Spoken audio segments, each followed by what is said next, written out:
Good morning and welcome to the Origsburg Area Free Public Library Tuesday story time. Today I'm going to read a book about fall animals, Chippy Chipmunk, that feels empathy, and it's written by Kathy M. Miller, who is a famous local photographer as well as a teacher, cellist, and a writer. So Chippy Chipmunk feels empathy. And there's a beautiful farm scene. Diversity makes the world more beautiful. Chippy Chipmunk feels empathy by Kathy Miller.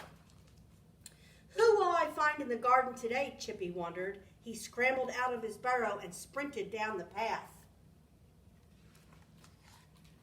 Chippy smiled as he listened to the birds. Each friend sang its own song.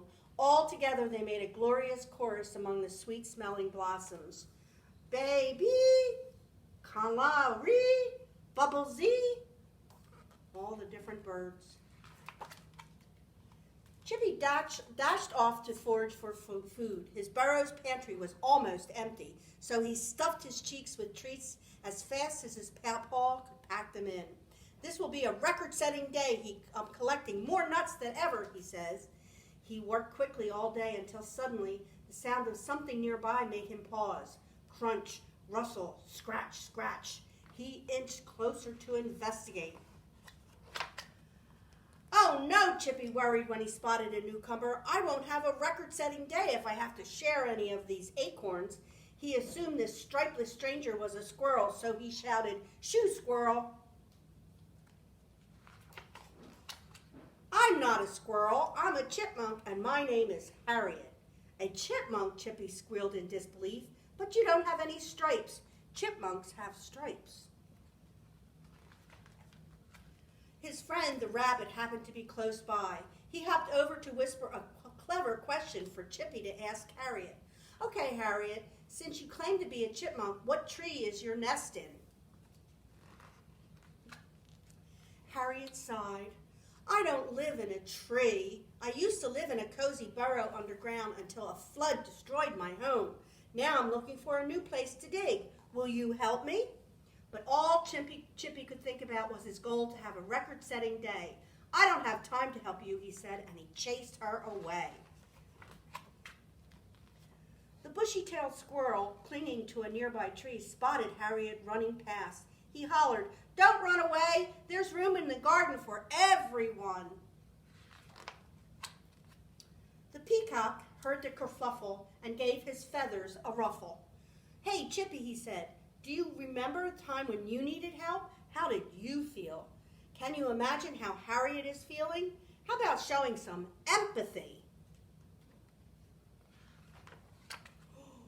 Every species has variety. This diversity makes the world more beautiful.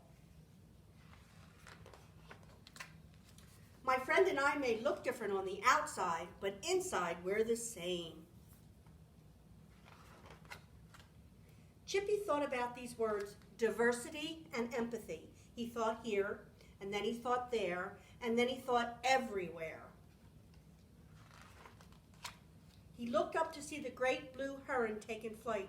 Chippy imagined what it would feel like to have wings that flap. He looked down and wondered what it would feel like to have wings that flutter. And when the same butterfly floated to a new leaf, Chippy saw that was more than first meets the eye. There's one way and there's the other way. He pictured what it would feel like to have blue feathers, like the indigo bunting. Or how about blue feet, like the blue-footed booby? Or how about a blue tongue, like the blue-tongued shrink? He pretended to be the other wildlife and echoed their sounds. The hummingbird, clear-winged moth, bzzz. Or how about the elk, blue? And of course, the wolf, the eastern timberwolf, bark, bark. Or, oh! As darkness fell, Chippy returned to his burrow. He couldn't sleep. He wondered where Harriet was sleeping and how she was feeling. He hoped she wasn't cold and hungry. A tear trickled down his cheek when he remembered how he had treated her. The light of a new day gave Chippy a fresh start. Feeling empathy had changed his heart. "There you are, Harriet," he chirped when he spotted her. "I'm sorry you lost your home. I can help you dig a new burrow in the garden, and I can share the acorns I gathered yesterday." "Yippee! Thank you, Chippy. You are so kind. Follow me, my new friend, and let's start digging." Later that day, by working together, we finished the burrow in record time. "We did. Let's do more things together. I'm glad we're friends." Chippy laughed when he heard Harriet cheer, "Yay!" as she scurried down into her new home. And then there's more thoughts on empathy and how you can tell the difference between sympathy and empathy. And here are some other animals that Kathy Miller probably takes care of on her farm. And that is the end of Chippy Chipmunk Feels Empathy. Thanks so much for joining us, and I hope you have a wonderful day. Goodbye.